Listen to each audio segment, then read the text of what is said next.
The mountains were silent in a way that felt unnatural, as if the winter itself was holding its breath. Ethan Walker didn't mind the quiet. He had always hiked to escape the noise of his collapsing life. But the stillness that morning was different. Snow clung to the cliffs like a heavy quilt, and each step on the narrow ridge seemed to echo louder than the last. He had no idea that beneath that fresh layer of powder lay a hidden fracture in the terrain, a trap waiting for the exact weight of one solitary man. When the ground finally collapsed, it happened so fast that Ethan didn't even shout. The world simply vanished under his boots, and gravity took hold with merciless hands. He fell hard, slamming into a frozen ravine with a crack so sharp it bounced off the ice walls. In that instant, Ethan knew both his wrists were broken. What he didn't know was that the next 30 hours would test the limits of his humanity. Pain wasn't a sensation anymore. It was a living thing, crawling up Ethan's arms and digging its claws into his bones. The cold amplified everything, gnawing at exposed skin and seeping through his jacket like needles dipped in frost. He tried to push himself upright, but his hands were useless, limp, bent at unnatural angles, unwilling to obey even the smallest command. Snowflakes drifted lazily from above, falling like ashes from a dying fire, and Ethan realized he was trapped in a narrow canyon of ice with walls too steep to climb. Panic slammed into his chest, but he forced himself to breathe. If he lost control now, he wouldn't last an hour in this frozen tomb. He had no phone signal, no rope, no tools, and no functional hands. All he had was his will to survive, and that, he prayed, would be enough. The first wave of shock faded, replaced by a brutal clarity that felt worse than the pain. Ethan knew exactly what hypothermia could do. He had read about hikers who became disoriented, who lay down just to rest, and never woke again. The thought sent adrenaline surging through his frozen veins. He dragged his body toward a shadow cast by a protruding boulder, using his elbows and boots because his wrists refused to bear any weight. Every movement sent lightning bolts through his arms, but he couldn't stop. The ravine was like a funnel for the wind, amplifying the cold into something feral and unforgiving. Ethan tucked his broken wrists against his chest, trying to protect them from further damage, trying to preserve whatever warmth he had left. But warmth was already slipping away like sand through a cracked hourglass. Time twisted into something unrecognizable inside the ravine. Minutes felt like hours, and hours dissolved into a blur of agony and ice. Ethan tried to stand, but dizziness swarmed his vision and forced him back to his knees. He could hear his heartbeat thudding inside his skull, loud and slow, like a warning bell rung by a dying man. The snow thickened, reducing the sky to a pale slit far above him. If a storm was rolling in, and it felt like it was, his chances of being spotted by another hiker were almost zero. He thought of his sister, of the last argument they had, of the apology he never sent. Regret tasted bitter, mingling with the metallic tang of fear. He wasn't ready to die, not like this. Not alone in a frozen ditch with two useless wrists and a life full of unfinished words. Then came the moment Ethan understood that survival would not be just a physical battle. It would be a war of spirit. A numbness crept up his legs, slow and insidious, warning him that his body was beginning to shut down. The ravine seemed to close in around him, its icy walls echoing with the sound of his ragged breaths. Above him, snowflakes turned into shards of ice as the wind picked up, howling like a beast hungry for warmth. Ethan clenched his jaw, teeth chattering violently, and whispered to himself that he would not give up. Not now, not ever.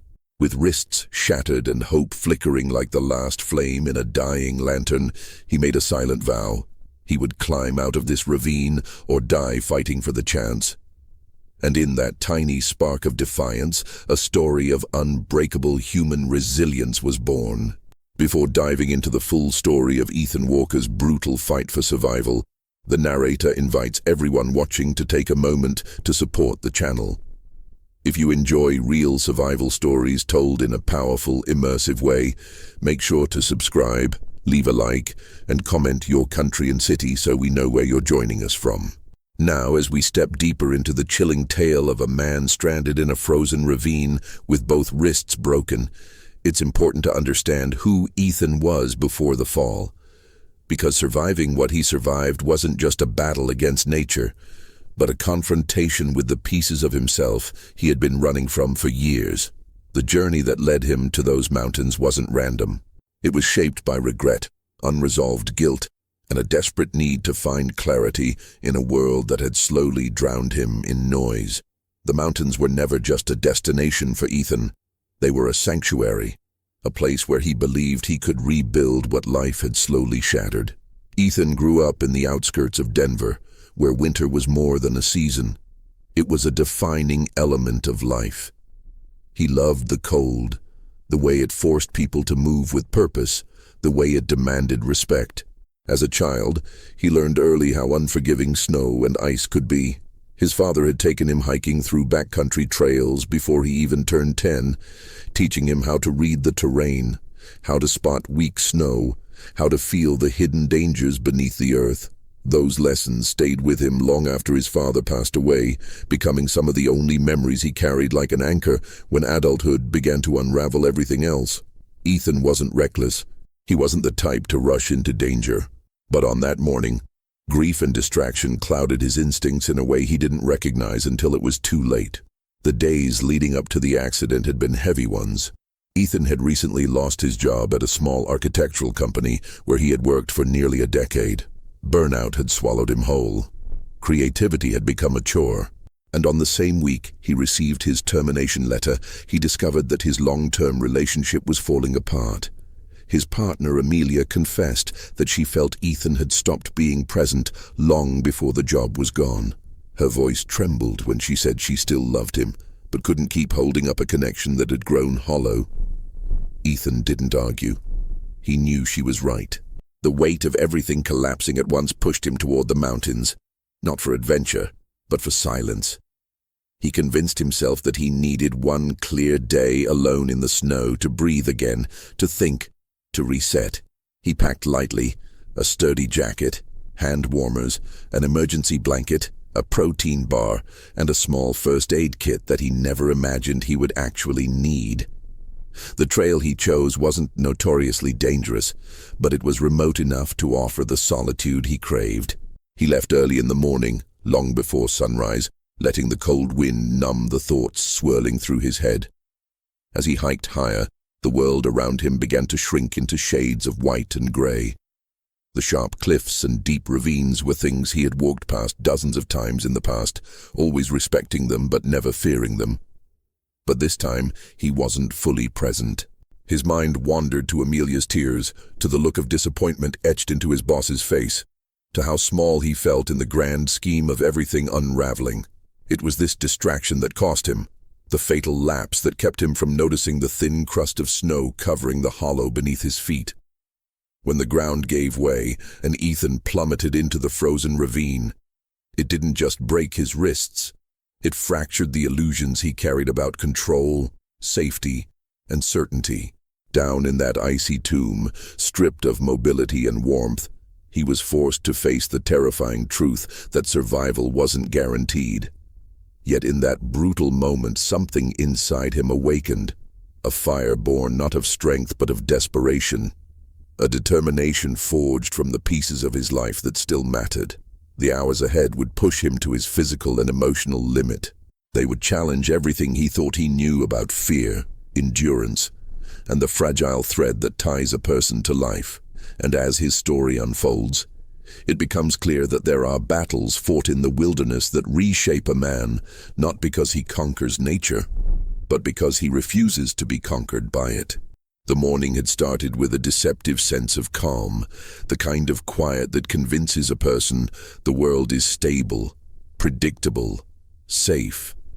Ethan climbed the narrow trail with steady steps, occasionally stopping to inhale the crisp mountain air. It felt clean in a way his life hadn't for months. But underneath that peaceful silence, danger waited like a predator hidden beneath a blanket of snow. As Ethan moved along the ridge, each footstep pressed into the powder with a muted crunch, the sound strangely comforting. He was lost in thought, replaying memories that weighed heavier than his pack. He didn't see the faint depression beneath the snow, didn't notice the subtle softness that should have warned him. When the earth suddenly crumbled, it felt like time fractured. The world dropped away, his stomach lurched, and before he could even gasp, he was plummeting into a darkness carved by winter's merciless hand. The impact was violent, a collision that sent a shock through every nerve in his body.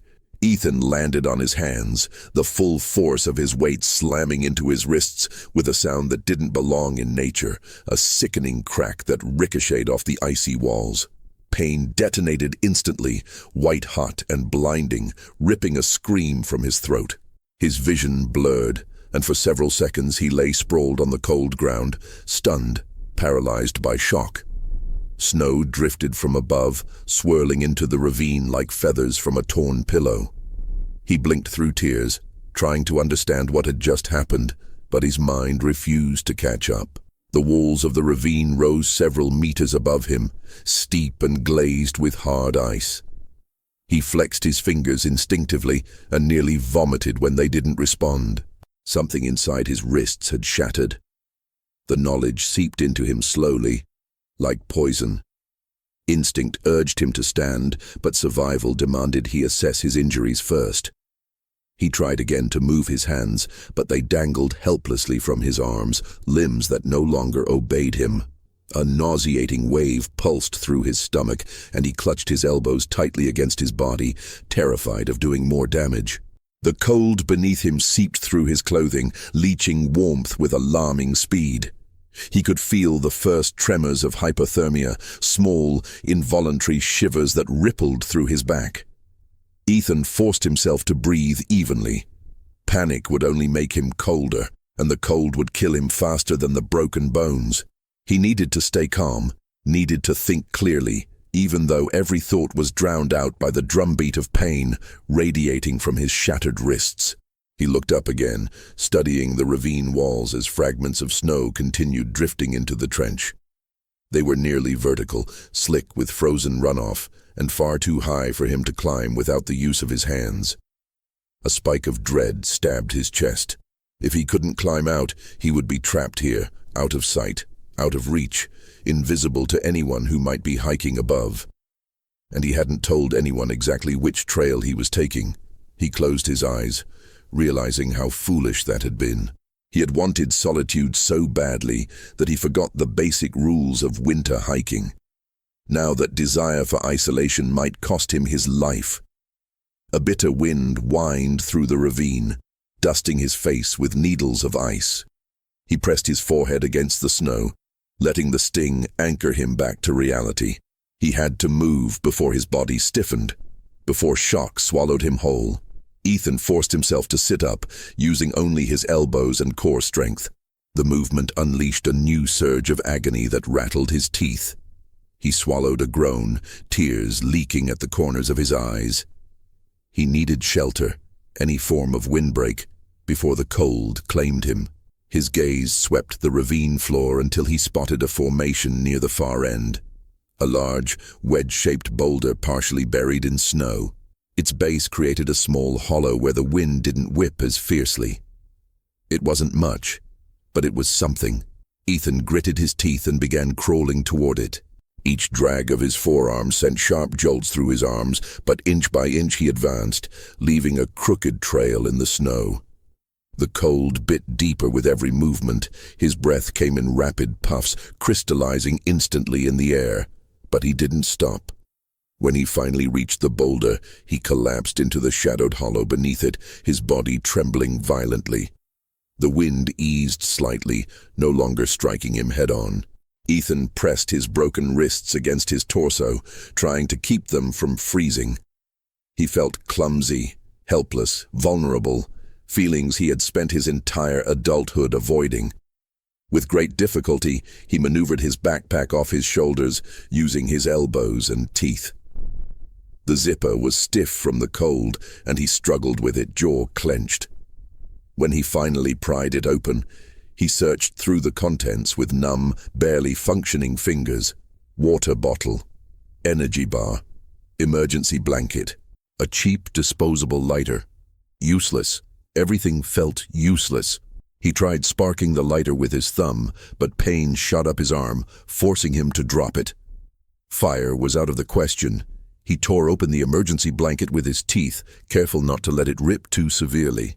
The metallic sheet crackled like dry leaves, reflecting what little light seeped into the ravine. Wrapping it around his torso was a challenge with incapacitated wrists. But after several minutes of grueling effort, he managed to secure it against his chest under his jacket. It didn't provide warmth, but it slowed the rate at which warmth was leaving him. Hypothermia was the enemy now, the kind that crept silently, numbing the extremities first before claiming the mind. Ethan could already feel the early symptoms: clumsy movements, difficulty focusing, the faint temptation to lie down and rest. He knew what that desire meant. He had read enough survival accounts to recognize the dangerous allure of false comfort. He forced himself to sit upright and keep moving his legs to maintain circulation. He tried calling for help, but his voice sounded swallowed by the ravine walls. The sound barely carried upward before dissipating into the frigid air. He tried again, louder this time, but the wind seemed to mock him, scattering his plea. A sense of crushing isolation settled on his shoulders. He was alone, deeply alone, with no timeline for rescue and injuries that severely limited his options. His breath trembled, not from weakness, he reminded himself, but from shock. He needed to stay alert, needed to conserve energy, needed to think of the next step. Winter didn't forgive mistakes, and his margin for error had shrunk to zero. He scanned the ravine again, looking for anything, any ledge, any indentation, any escape route that wasn't pure fantasy. The sun shifted faintly above the ravine, though its warmth never reached him. Ethan could see a ledge halfway up one wall, narrow and precarious, but possibly climbable if he could somehow get enough upward momentum. But climbing meant using his hands, and his hands were nothing more than dead weights hanging from his arms. The absurdity of the situation punched him in the chest. A laugh escaped him, short, sharp, bordering on hysteria, broken wrists, a frozen ravine, dropping temperatures, and no witnesses. If survival had rules, he had unknowingly stepped into the advanced level with no preparation. But even as fear gnawed at him, a stubborn streak ignited in his gut. He refused to die in this trench. Not here, not like this. As the long winter hours stretched ahead, Ethan made a quiet vow to himself. Every minute he stayed alive was a victory. Every breath was defiance. He would fight the cold, the pain, the isolation. He would fight until his body gave out or help arrived, whichever came first. He leaned back against the boulder, drawing shallow breaths, forcing his mind to stay sharp. The ravine was merciless, but he was not powerless. Not yet. And as the wind howled above him like a warning from the mountain itself, Ethan prepared for the brutal hours to come, unaware that the true battle for his life had only just begun. Time in the ravine didn't move forward the way it should have. Minutes stretched until they felt like entire winters, and hours folded into one another until Ethan could no longer tell how long he had been trapped.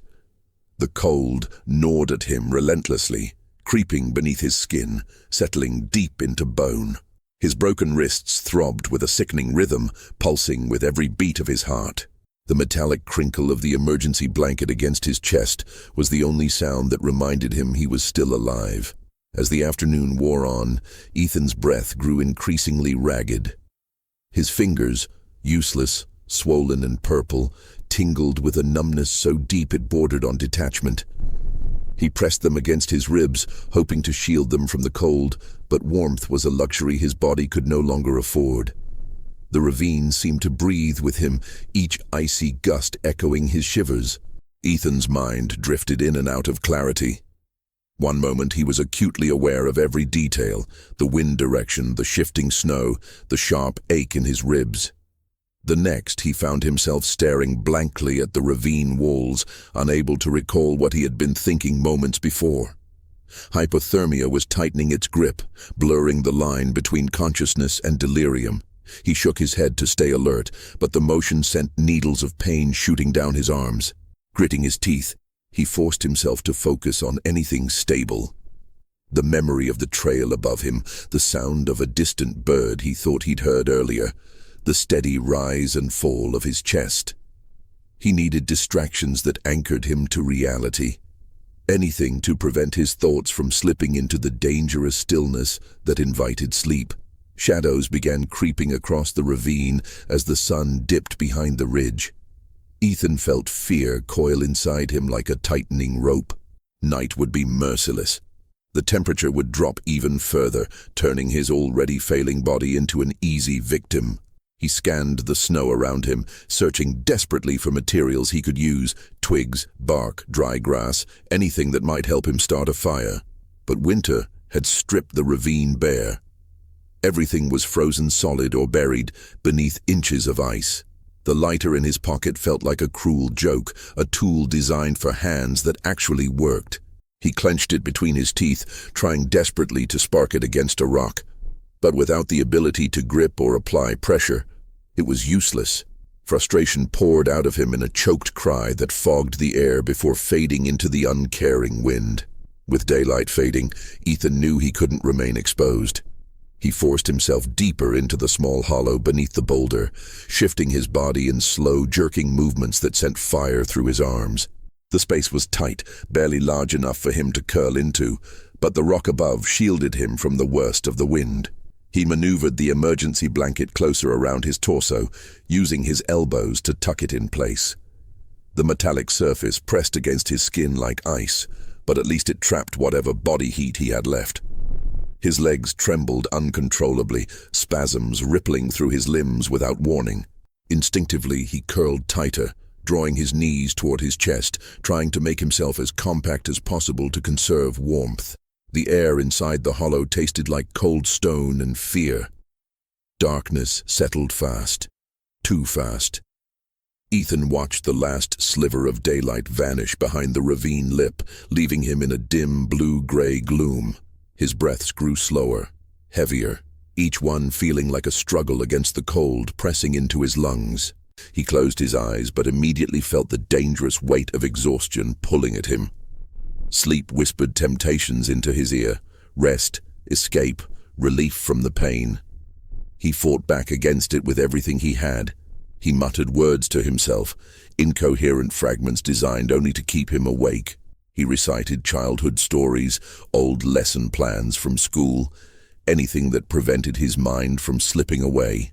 But memory after memory came with emotional weight. The guilt of leaving Amelia, the disappointment of losing his job, the unresolved grief of his father's passing. The ravine didn't just hold his body, it held all the pain he'd tried to escape. Hours passed in slow, torturous increments. Ethan's teeth chattered violently and every breath rattled in his chest. His limbs felt impossibly heavy, as if frost had seeped into his bones.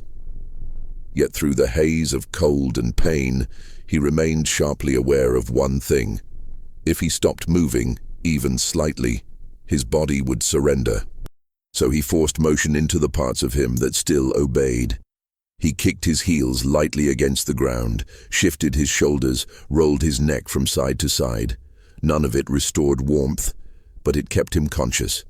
Each movement was a battle fought in seconds, demanding more effort than climbing an entire mountain. He couldn't remember a time in his life when staying awake felt like an act of pure will. Sometime deep into the night, the wind changed direction.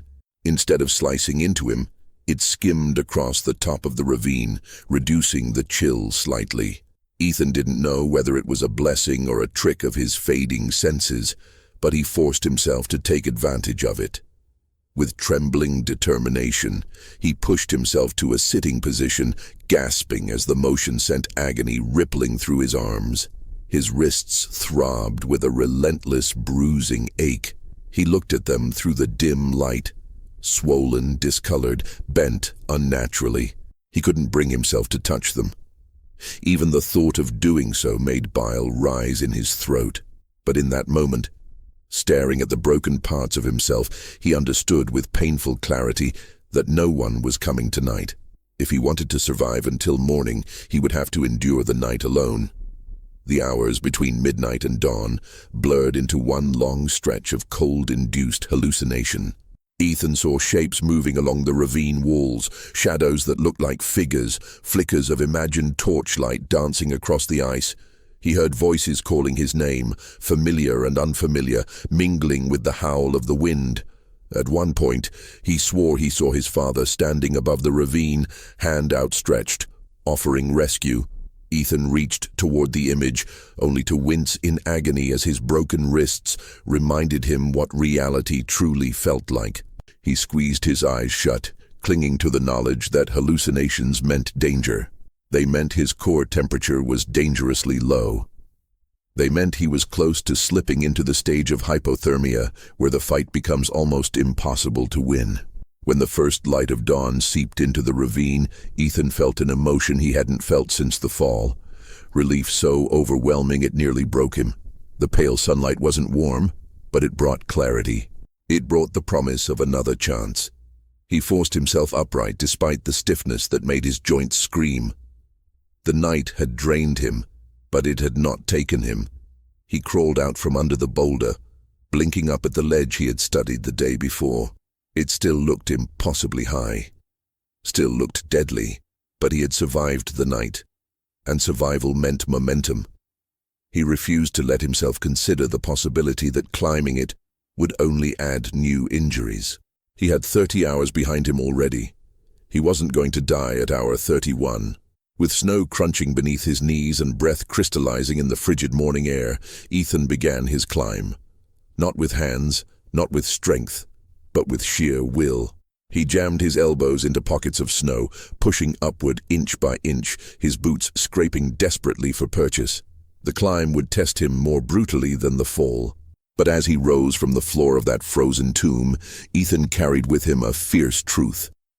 Survival wasn't measured by physical ability, it was measured by refusal. And Ethan Walker refused to die. The moment Ethan came to again, a stabbing cold radiated through every inch of his body, sharper and more hostile than anything he had felt since the fall. His broken wrists pulsed with a deep throbbing ache that twisted up into his elbows and shoulders. For a second he didn't know where he was.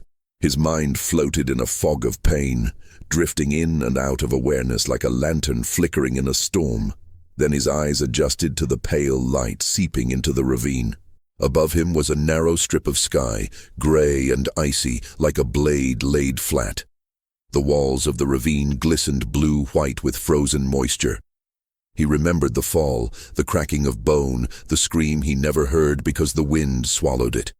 And suddenly he felt very small, like a man trapped at the bottom of the world. He tried to move his hands, but they wouldn't respond. The sight of his twisted wrists made bile rise in his throat. Panic clawed at him, urging him to scramble to climb to escape, but a surge of agony forced him still. His breath came in rapid clouds, each one more shallow than the last. He pressed the side of his face into the icy ground and forced himself to think. He needed a plan, not frantic movement, not instinctive flailing. He knew this from years of hiking. Panic kills faster than the cold. But even knowing that, staying calm felt impossible. The cold was so intimate, so invasive. It penetrated his muscles, sifted into his lungs, froze the air behind his eyes. He wondered how long he had been unconscious.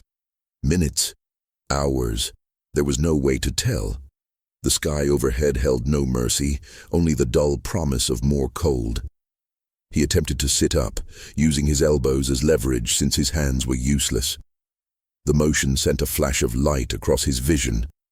Pain blistered up his arms. He bit down on the inside of his cheek hard enough to taste blood. Inch by inch he pushed himself upright until he was sitting against the frozen wall behind him. His breath shook with the effort. From here he could see more of the ravine, its jagged rocks, the ice crusted along its edges, and the slope he had slid down. It looked steeper now, almost vertical from his position. There was no chance he could climb that without the use of his hands. The realization settled like lead in his stomach. He whispered into the silent air, "You're stuck. Completely stuck." The sound of his own voice startled him. It sounded small, brittle. But he refused to give in. Ethan had always been stubborn, in ways that bordered on reckless. That stubbornness had gotten him into far too many problems in life, but it had pulled him out of trouble just as often. So he leaned into it now, letting the fire of sheer will push back against the creeping numbness. He needed warmth, shelter, and something to stabilize his arms. Even crude splints would help slow the swelling. But how could he manage that with no usable hands? His eyes scanned the ravine floor. There were a few broken branches scattered near where he had fallen, probably snapped from trees during a storm. A thin hope sparked inside him. If he could drag himself toward them, maybe he could wedge his wrists against the branches and improvise something. It wouldn't be good, it wouldn't be proper, but it might be enough. The first attempt to stand nearly ended in disaster. His legs, stiff from the cold and the hours lying motionless, buckled underneath him. He caught himself against the wall with his shoulder, gasping. The world tightened and spun before stabilizing again. When he finally managed to get upright, he leaned there for a long moment, simply breathing, gathering the courage to take his first step. He shuffled forward slowly, dragging his boots across the ice. His arms hung uselessly at his sides, sending sparks of pain up with every smallest movement. After only a few feet, sweat prickled at the back of his neck despite the sub-zero air. Every breath felt harder than the last. But he kept moving, inch by inch, refusing to let his body collapse again.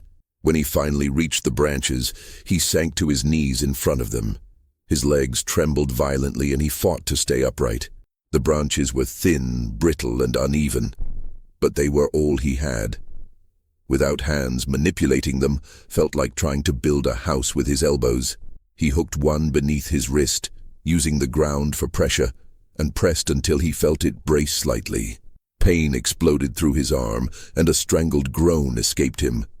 He repeated the process on the other wrist, tears slipping down his cheeks from the sheer agony. When he finished, both forearms throbbed violently, but the splints prevented his wrists from bending further. It wasn't much. It wasn't even good, but it was something. And that something gave him the first taste of hope he had felt in hours. Now he needed warmth. His jacket, though thick, wasn't made for a night in a ravine with broken bones. The cold would keep draining him until there was nothing left. He scanned the area again, desperate for anything he could use. Rocks, bark, old moss, even frozen earth he could pile around himself for insulation.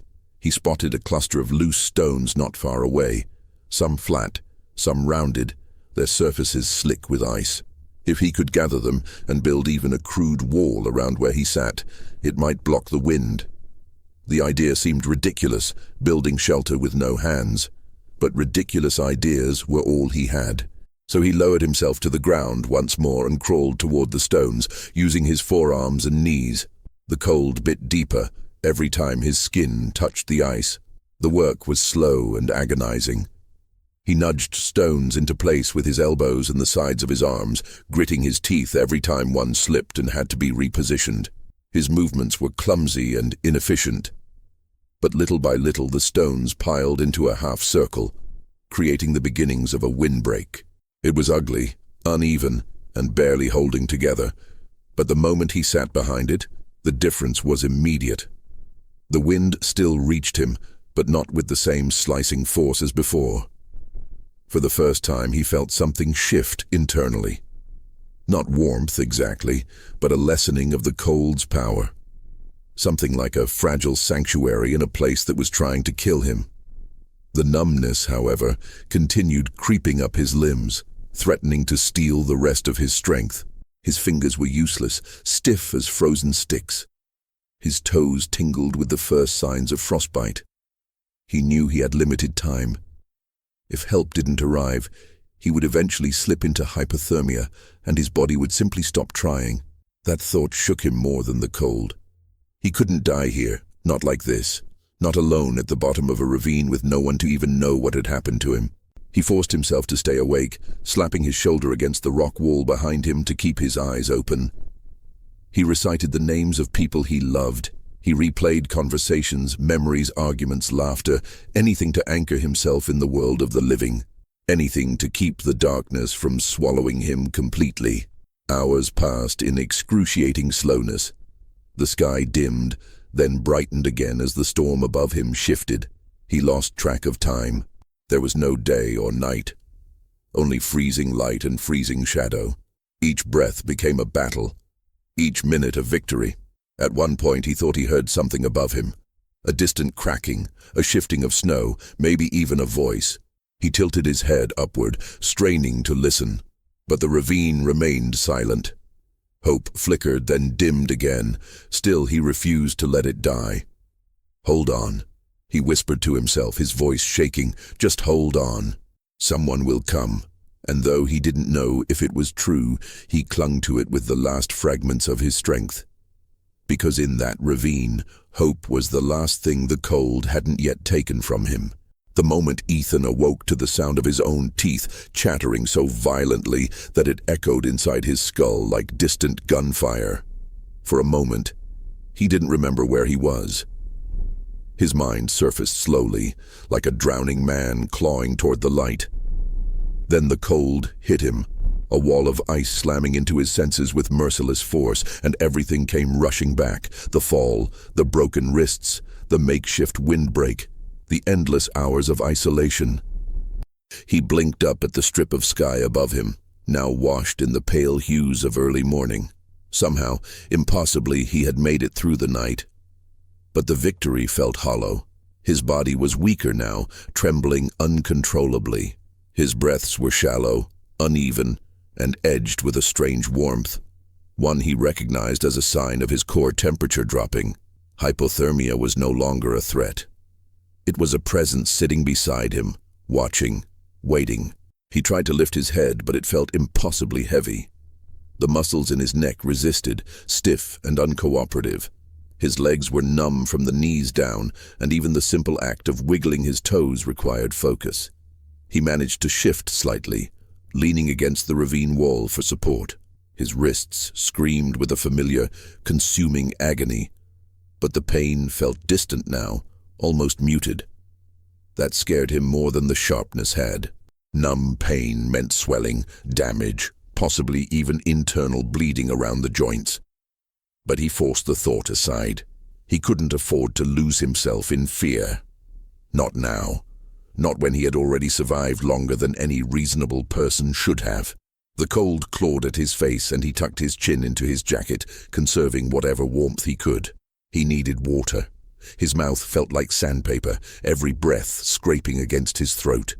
His lips were cracked and splitting. He knew he was dehydrated. Cold tricked the body into forgetting thirst, but the symptoms were there. Dizziness, nausea, the heavy pounding in his head. A thin layer of frost covered the rocks beside him, glittering faintly in the muted light. Slowly, painfully, he leaned sideways, pressing his lips against the icy surface. The frost melted on his tongue, offering a fleeting relief that tasted like cold metal and survival.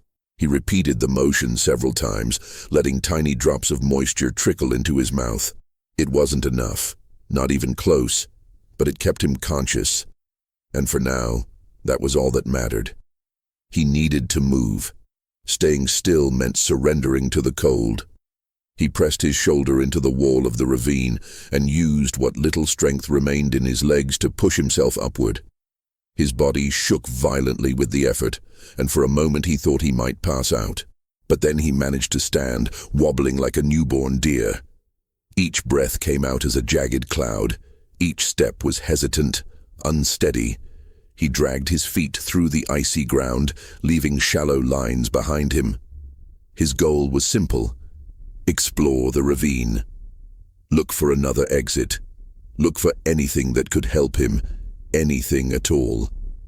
Because waiting for rescue felt more dangerous than trying to save himself. Hope was essential, but helpless waiting could be fatal. As he moved along the ravine floor, he became aware of how uneven the terrain really was. Hidden dips, jagged rocks, slick patches of black ice, each one a new trap waiting to steal his balance. Twice he stumbled, catching himself with his forearm against the wall, jarring his entire body. The third time, he slipped entirely. His knees hit the ice with a sickening thud, and he toppled forward. The impact sent a shockwave of pain up his broken wrists, so intense that it stole the air from his lungs. He cried out, a raw, strangled sound that echoed off the ravine walls. For a moment he didn't move. He simply knelt there, breathless, shaking, the edges of his vision blurring. The cold pressed in around him, whispering that this was enough, that he didn't have to keep fighting, that surrender would be easier. Tears stung his eyes as he forced himself upright again, not from weakness, but from sheer frustration. He had already endured more than most people ever would. He didn't deserve to die here, not after everything he had fought through. He leaned heavily against the wall and continued his slow march forward, inch by inch. The ravine narrowed slightly ahead, funneling him toward a shadowed bend. He hesitated. The shadows looked darker than they should have, almost unnatural in their depth. But staying where he was meant freezing. Moving forward meant a chance. So he stepped into the dimness, his breath loud in his ears. Rounding the corner, he froze. Not from cold this time, but from shock. The ravine widened again, forming a small basin filled with old debris. Branches, dead leaves, and even remnants of past storms. But that wasn't what caught his eye. On the far side of the basin, half buried in snow, was a fallen tree trunk, thick, solid, and long enough to potentially act as a makeshift ramp. His heart hammered in his chest. If he could drag it to the slope he had slid down, maybe he could use it to climb out. It was a slim possibility, especially with his injuries. But it was the first real tool he had found. A spark of hope flared inside him, small but powerful enough to cut through the cold like a knife. He stumbled toward the trunk, each step fueled by desperation rather than strength. When he reached it, he pressed his shoulder against the rough bark. The trunk was heavier than he expected, denser, frozen through. He tried pushing it. Nothing. He tried again, leaning into it with every ounce of weight he had. It shifted slightly, the snow beneath it compressing. Encouraged, he pushed again, grunting through the pain that surged through his arms. Slowly, agonizingly, the trunk rolled an inch, then another. But his strength was fading. His legs trembled beneath him. His breath grew more ragged. Each movement drained him, pulling him closer to collapse. He sank to his knees beside the trunk, chest heaving. The edges of his vision darkened again, threatening to swallow him whole. He knew he was at the breaking point. His body was shutting down. His core temperature was dangerously low. He had minutes, maybe an hour at best, before hypothermia claimed him. He looked at the tree trunk again, his breath catching. It represented escape, hope, survival. But he didn't have the strength to move it any farther. Not alone. Not like this. The realization hit him like a blow. For the first time since the fall, he lowered his head and whispered, "I can't." His voice cracked. "I can't do it." The cold wind swept past him, carrying away the words like fragile confessions. But then, from somewhere deep inside him, beneath the fear, beneath the exhaustion, beneath the layers of ice, something stirred. A memory. A voice. His father's voice, steady and unyielding. "You don't stop when you're tired. You stop when you're through." The words echoed so vividly that Ethan lifted his head. His breath shook, his body trembled, but something fierce ignited in his chest. Maybe he couldn't move the trunk now. Maybe he couldn't climb out, but he wasn't done. Not yet. As long as he was still breathing, the fight wasn't over. He closed his eyes, drew in a painful breath, and whispered, "Not today." And with that small declaration he held on, just long enough for the world above the ravine to finally, mercifully begin to change. The first sound Ethan heard was so faint he thought he imagined it. A distant thump, like snow shifting under a heavy boot. He stayed perfectly still, breath shallow, listening. For a moment there was nothing, only the steady whisper of cold wind sliding along the ravine walls. Then it came again, a crunch. This time he was sure. His heart slammed against his ribs, a spark of adrenaline cutting through the fog of hypothermia. For a few seconds he didn't know what to do. Should he shout? Should he move? His voice barely worked and his legs felt like carved ice. But if someone was up there, if anyone was up there, this was his chance. His only chance. He struggled to pull air into his lungs, feeling the sting as frozen air scraped his throat. Help. The word came out as a dry whisper, swallowed instantly by the wind. He closed his eyes, gathered everything inside him, and tried again. Help. This time the sound echoed, thin but real, bouncing between the walls like a fragile lifeline. The noise above stopped. Silence followed. A heavy, breathless silence that stretched so long Ethan's pulse pounded in his ears. Then faintly, a voice carried down into the ravine. Hello? His entire body jolted. He wasn't sure if he wanted to cry or collapse from relief. Someone had heard him. Someone was there. But panic clawed at him too. What if they couldn't find him? What if they thought the echo was their imagination? He forced himself upright, bracing his shoulder against the ravine wall. Down here, he shouted, though the effort tore at his vocal cords. I'm down here. His voice cracked on the last word, his vision blurred with tears of cold and exhaustion.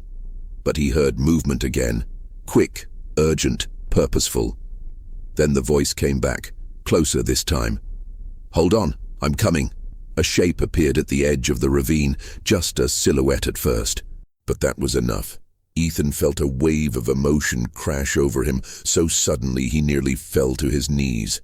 The man above wore a bright orange rescue jacket, the kind meant to stand out in storms.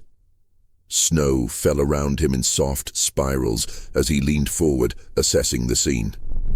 My God, the rescuer muttered under his breath. Are you injured? Ethan let out a broken laugh. It was a strange sound, somewhere between relief and disbelief. Both wrists, he managed. I fell. The rescuer pulled out a radio and spoke rapidly into it, his voice steady and professional. Ethan couldn't make out the words, but the tone told him everything. Help was coming. Real help. He wasn't alone anymore. Within minutes, 2 more rescuers arrived at the top of the ravine. They worked fast, moving with practiced coordination. Ropes were secured, harnesses prepared. One of them, a woman with a calm, focused expression, began descending carefully toward Ethan. He watched her approach with a mix of awe and desperation. Every slide of her boots down the icy wall felt like a miracle, unfolding in slow motion. When she finally reached him, kneeling in the snow just a few feet away, Ethan exhaled a tremor he had been holding for hours. You did everything right, she told him softly, assessing his injuries with quick, trained eyes. You stayed awake. You stabilized your arms. You kept your core covered. You gave yourself a chance. He blinked at her, stunned. He had felt like he was failing at every moment. But here she was, telling him the opposite. That he had fought well. She wrapped a thermal blanket around him with careful movements, mindful of his broken wrists. The warmth wasn't immediate, but it was enough to keep the cold from creeping deeper. One of the rescuers above lowered a stretcher with ropes, and the woman guided Ethan onto it, supporting his head and legs. When his back touched the padded surface, his body trembled violently, the release of tension overwhelming him. Easy, she murmured. Your body's in shock. You're safe now. Safe. The word felt unreal after 30 hours of fighting to stay alive. As they prepared to lift him, he stared up at the narrow slice of sky. Snowflakes drifted across his vision like slow-moving stars. And for the first time since the fall, the sky didn't look hostile anymore. The ascent was slow and careful. Each tug of the rope lifted him higher, the ravine walls slipping past like silent sentinels. Halfway up, Ethan felt a surge of emotion that caught him off guard. From this angle, he could see the path of his slide, the jagged rocks, the icy slope, the brutal drop. All the places he could have died, all the moments where survival had hung on a thread. When he reached the top, gloved hands reached out, securing the stretcher and pulling him to stable ground. The rescuers hovered around him, adjusting blankets, checking his pulse, securing his broken wrists more firmly. Someone placed a warm pack against his chest. Someone else gently touched his shoulder. Human contact, the first he had felt in more than a day, brought tears to his eyes. A medic knelt beside him, speaking with a calm, steady tone. "You've been out here a long time. 30 hours in freezing conditions with bilateral fractures. Sir, you're incredibly lucky to be alive." Ethan swallowed hard. Lucky. That word had never felt so heavy. The medic continued examining him, explaining symptoms, warning him about the danger of delayed hypothermia and frostbite. Ethan listened, but his mind drifted. 30 hours. 30 hours alone in the cold, fighting for every breath, and now he was surrounded by people who would make sure he lived. The shift felt surreal, like stepping from one world into another. As they prepared to transport him down the mountain, one of the rescuers, an older man with a kind expression, leaned in. "The person who reported you missing. They insisted we search this area first. Said you always went off trail. Said you were stubborn." Ethan let out a weak, breathy laugh. There was only one person who would say that about him, his sister. The realization warmed him more than the thermal blankets ever could. He wasn't just saved by chance. Someone had cared enough to send help before it was too late. Someone had believed he was still out there, still fighting. As the rescue team began moving, Ethan stared at the sky again, watching the clouds shift. The world felt different now, brighter, sharper, filled with a new kind of clarity. The pain in his wrists was still brutal. His body still trembled uncontrollably. But something inside him had changed. He had faced the cold, the dark, the silence. He had faced the worst of nature and the deepest parts of himself, and he had refused to surrender. Even at his weakest, he had fought. That truth settled into him like a quiet, steady flame, a reminder of the strength he didn't know he had. As the rescuers carried him toward the waiting vehicle, Ethan let his eyes drift shut, not from exhaustion this time, but from peace. The world around him buzzed with radio chatter, boots crunching on snow, and voices calling instructions. All signs of life. All signs that the nightmare was finally over. He knew the road to recovery would be long. His wrists would need surgery, his body would need warmth and rest, but he would heal. He would go home, and he would carry this experience with him forever, not as a story of fear, but as a testament to resilience. 30 hours in a frozen ravine had changed him, but they hadn't broken him. And as the first true warmth reached his skin, Ethan understood something simple, powerful, and unshakable. He had survived. In the weeks that followed, as Ethan recovered in the warmth of his home, the memories of the ravine stayed with him like shadows that refused to fade.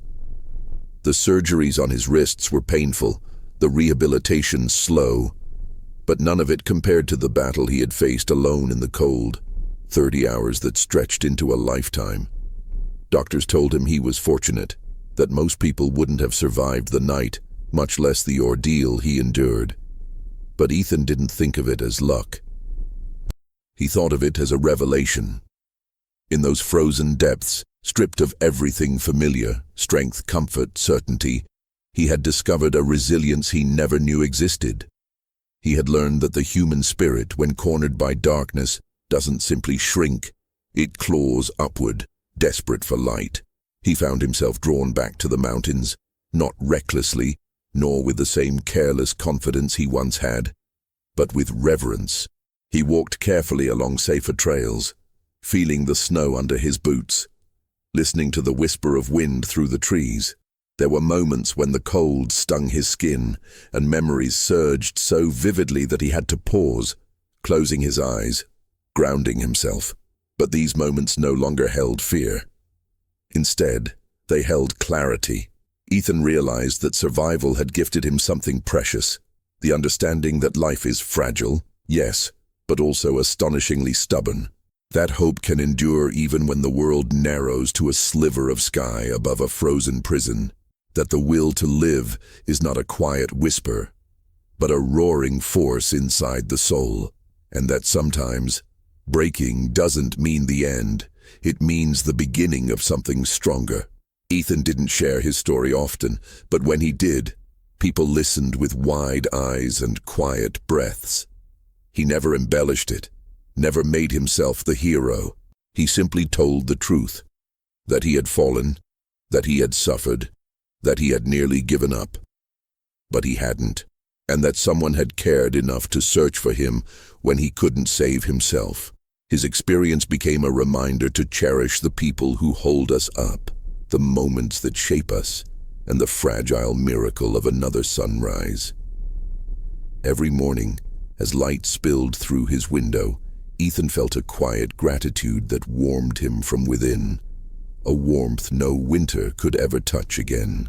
Because he knew the truth with unshakable certainty, he had been given a second chance, and he intended to live every day of it with the fierce, enduring strength that had carried him through the cold.